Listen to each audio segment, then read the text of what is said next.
நண்பர்களே, நீங்கள் பார்த்து கொண்டு இருப்பது உங்கள் கௌசிக ரிவ்யூ. சரி, வாங்க வீடியோக்குள்ள போய் என்னென்ன நடக்க போகுது அப்படின்னு சொல்லிட்டு பாத்தீங்கன்னா, சண்டை இந்த மாதிரி ஒரு சண்டை ஒரு சில படம் எங்கேயுமே பார்த்துருக்க முடியாதுங்க. அந்த மாதிரி ஒரு விஷயம் நடந்து போச்சு. கரெக்டாக கோர்ட்டுக்கு நம்ம விஜய் அழைச்சிட்டு போகிறாங்க. அந்த சமயத்தில் நம்ம மல்லி வராங்க. மல்லி, இப்போவே உன் புருஷன் குற்றவாளி இல்லைன்னு சொல்லிட்டு அந்த இடத்துல நிரூபிக்கணும் மட்டும் நினைக்காத. உன் புருஷனை ஜெயிலுக்குள்ளே தள்ளி அடுத்த செகண்டே நீ தான் குற்றவாளி அப்படின்னு சொல்லிட்டு உன்னையும் ஜெயிலுக்குள்ளே தள்ளி உன்னை உள்ள தள்ள வைக்கல. என் பேர் தீபிகா இல்லடி. அதுக்கப்புறம் விஜய் நான் வெளியே எடுக்கிறதா இல்லையான்னு பார்த்துக்கலாம். ஃபர்ஸ்ட்டு உன்னை வெளியே தள்ள போகிறேன், உன் புருஷனையும் உள்ள தள்ள போகிறேன். யார் கேஸ்லன்னு நினைக்கிறியா? ரேணுகா அப்படின்ற ஒரு கேஸ் இருக்குது, ஞாபகம் இருக்கா? அதை பயன்படுத்தி உன் புருஷனையும் மறுபக்கம் சுடர கொண்ட கேஸில் உன்னையும் ஜெயிலில் தள்ளி சும்மா 2 பேரும் ஓரமாக கரை வச்சு கழித்தெண்ண வைக்கல. என் பேர் தீபிகா இல்லடி அப்படின்னு சொல்லிட்டு அங்கேருந்து சவால் விட்டு போக உள்ளே போயிட்டு கரெக்டாக நம்ம விஜய் இருக்கார்ல, அவருக்கு ஆதரவாக வாதாடுற வக்கீல் சைலண்டாக இருக்கா. மறுபக்கம் இன்னொரு வக்கீல் வந்து பேசுகிறாரு. இந்த மாதிரி ஆல்ரெடி விஜய் வந்து ரேணுகாவை கொலை பண்ணிட்டு தான் இந்த மாதிரி தான் பொண்டாட்டியை கொலை பண்ணி மல்லியை கல்யாணம் பண்ணியிருக்காரு. ஐயோ சார், நான் அதெல்லாம் அந்த மாதிரி எதுவுமே பண்ணல, அந்த கொலையை நான் பண்ணல அப்படின்னு சொல்லிட்டு சொல்கிறாங்க. இதை கேட்டதும் உடனே ஷாக் ஆயிடுறாங்க. ஒரு பக்கம் நம்ம அதாவது தீபிகா உடனே பார்க்கணுமே அந்த வக்கீல் இருந்து, என்னப்பா ஏன் கொலை பண்ணல, இது மேலே உங்ககிட்ட கேஸ் இருக்குல்ல, ஆல்ரெடி உன் மேலே கேஸ் இது பாஞ்சிருக்கு, இன்னும் அந்த கேஸ் அப்படியே தான் இருக்கா அப்படின்னு சொல்லிட்டு சொல்ல, ஐயோ சார் நீங்கள் சொல்கிறது எல்லாமே உண்மைதான், ஆனால் அந்த கொலையை நான் பண்ணலை. சுடரை கொலை பண்ணது வேணா நான் உண்மையை ஒத்துக்கிறேன், ஆனால் ரேணுகாவை கொலை பண்ணது நான் இல்லை.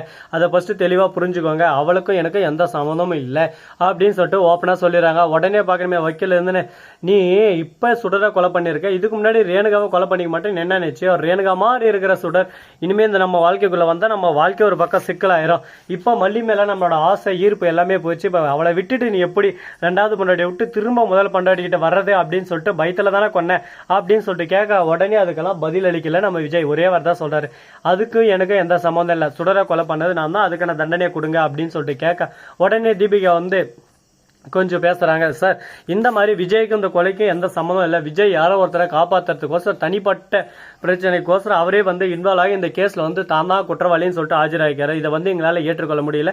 இன்னும் எங்களுக்கு ஒரு 1 வீக் டைம் வேணும். அந்த டைமை பொறுத்து யார் உண்மையான குற்றவாளின்னு நான் நிரூபிக்கும். அது மட்டும் இல்லாமல் 1000 குற்றவாளிகளாக தப்பிக்கலாம், ஒரு நிரபராதி தண்டிக்கப்படக்கூடாது. அது கோர்ட்டில் இருக்கிற ஒரு புனிதமான ஒரு தத்துவம்னு சொல்லிட்டு சொல்லலாம். அதை நம்ம பின்பற்றியும் தான் இருக்கோம் இது வரைக்கும். அதை இன்னும் பின்பற்றணும்னா ஃபர்ஸ்ட் இருக்கு விஜயை மாதிரி நல்லவங்களை காப்பாற்றி, யாரால விஜய் இந்த அளவுக்கு ஒரு பக்கம் இந்த பிரச்சனையில் இன்வால்வ் ஆகிருக்காங்கன்னு சொல்லிட்டு நான் கூடிய வரையில் கண்டுபிடிப்பேன் அப்படின்னு சொல்லிட்டு சொல்ல, உடனே உங்களுக்கு 15 நாள் டைம். அந்த 15 நாளில் நீங்கள் உண்மையை கண்டுபிடிச்சிட்டா ஓகே, அப்படி இல்லைனா அடுத்த செகண்டே இந்த கேஸ் வந்து சிபிஐ கிட்ட மாற்றப்படும் அப்படின்னு சொல்லிட்டு சொல்லிடுறாங்க. விஜய் தான் குற்றவாளின்னு சொல்லிட்டு அதையும் அறிவிக்கப்படும் சொல்லிட்டு சொல்லிடுறாங்க. சரி ஓகே அப்படின்னு சொல்லிட்டு தீபிகா இதை சவாலாக ஏற்றுக்கிறாங்க. இதுக்கப்புறம் என்னென்ன நடக்க போகுது, என்னென்ன பிரச்சனை வரப்போகுதுன்னு சொல்லிட்டு பொறுத்து வந்து பார்த்தா தெரிய போகுது. சரி, இதெல்லாம் ஒரு பக்கம் போயின்னு இருக்க, மறுபக்கம் என்ன நடக்குது அப்படின்னு சொல்லிட்டு பார்த்தீங்கன்னா, கரெக்டாக நம்ம மல்லி இருக்காங்களா, அவங்க என்ன பண்ணுறாங்க அப்படின்னு சொல்லிட்டு பார்த்தீங்கன்னா, போயிட்டு ஜட்ஜ் அம்மா அங்கே தான் இருக்காங்க. இந்த மாதிரி எந்த ஒரு குற்றமும் என் புருஷன் செய்யலை, அது மட்டும் இல்லாமல் இந்த கேஸுக்கு அவருக்கு எந்த சம்மந்தம் இல்லை, நான் அதுக்கான ஆதாரத்தை 15 நாளில் சப்மிட் பண்ணுறேன், எனக்கு ஒரு வாய்ப்பு தரணும் அப்படின்னு சொல்லிட்டு கேட்குறேன். கண்டிப்பாக வாய்ப்பு இருக்குது, ஆனால் எக்காரணத்துக்கு கொண்டு அரசாங்கத்தை பயன்படுத்தி நீ எந்த ஒரு இதுவும் பண்ணக்கூடாது, எங்கே ஒரு இடைஞ்சலும் பண்ணக்கூடாது அப்படின்னு சொல்லிட்டு சொல்லிடுறாங்க. தீபிகா மேடத்து மேலே எனக்கு சுத்தமாக நம்பிக்கை இல்லை. அவங்கள பொறுத்த வரைக்கும் என்ன டார்கெட் பண்ணுறதா அவங்களோட எய்மு, அவங்களுக்கு உண்மையான குற்றவாளியை கண்டுபிடிக்கணும்னு சொல்லிட்டு ஒரு இதே எண்ணமே இல்லை. அவங்கள அந்த கேஸ்லேருந்து விலகிட்டு வேறு ஏதான ஒரு புதிய ஆஃபீஸரை போட்டால் நல்லாயிருக்கும், இது எங்களோட கோரிக்கை அப்படின்னு சொல்லிட்டு வக்கீல் விஜய், சுடர், ரேணுகா அப்படின்ற பேரில் நிறைய குட்டையை குழப்பின்னு இருக்காங்க.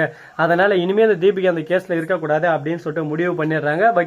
ஜட்ஜ் அம்மாவும் வந்து ஒரே வார்த்தை சொல்கிறாங்க, சரி ஓகே இதை பாருங்கள் தீபிகா, நீங்கள் இனிமேல் இந்த கேஸில் இன்வால்வ் ஆக வேணாம், நீங்கள் இது வரைக்கும் பண்ணி கிழிச்சது போதும், அதை நிறுத்திட்டு அடுத்து என்ன பண்ணலாம் ஏது பண்ணலாம்னு சொல்லிட்டு அடுத்தபடியான விஷயத்தை பற்றி நம்ம யோசிக்கலாம் அப்படின்னு சொல்லிட்டு சொல்கிறாங்க. இதை கேட்டதும் நீ சொல்கிறதும் கரெக்டான வாஸ்தவமான பேச்சு தான், சரி ஓகே யோசிக்கலாம், யோசிச்சு என்னென்ன பண்ணலாம் ஏது பண்ணலாம்னு சொல்லிட்டு பொறுமை கடலினும் பெரிதுன்னு சொல்லிட்டு சொல்லுவாங்களே, அதுக்கேற்ற மாதிரி செய்யலாம் அப்படின்னு சொல்லிட்டு முடிவு எடுக்கிறாங்க. முயற்சி செய்தால் முடியாதது எதுவுமே இல்லை, பார்ப்போம் என்னென்ன பண்ண போகிறாங்க ஏது பண்ண போகிறாங்கன்னு சொல்லிட்டு.